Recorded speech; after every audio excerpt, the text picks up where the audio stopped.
नमस्ते प्रणाम, मैं संजू आजमगढ़िया। आप लोग के बीच एक नाच गीत, बहुत प्यारी सी गीत है। आप लोग इसको एक बार ज़रूर सुनिएगा और कमेंट में बताइएगा और मेरे चैनल को सब्सक्राइब और सपोर्ट करिएगा। छोटा दुल्हा डोलिया में डेराय मोरे हरी के लाल। छोटा दुल्हा डोलिया में डेराय मोरे हरी के लाल। कहले सुनाले जब आई भोज कईन मोरे हरी के लाल।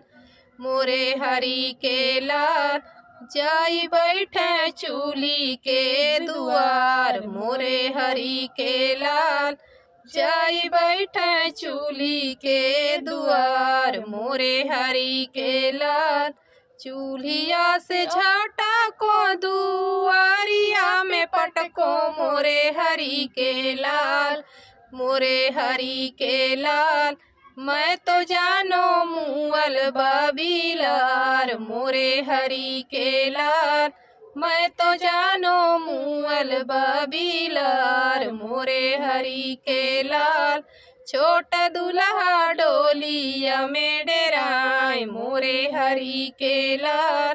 छोटा दुल्हा डोलिया में डेराय मोरे हरी के लाल।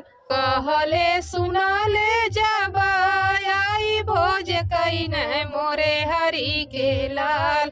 मोरे हरी के लाल जाई बैठ खटिया गोड़वार। मोरे हरी के लाल जाई बैठ खटिया गोड़वार। मोरे हरी के लाल गोड़वा से झाटा को दुआरिया पर पटको। मोरे हरी के लाल मोरे हरी के लाल मैं तो जानो मुअल बबीलार। मोरे हरी के लाल मैं तो जानो मुअल बबीलार। मोरे हरी के लाल छोटा दुल्हा डोलिया में डेराय मोरे हरी के लाल।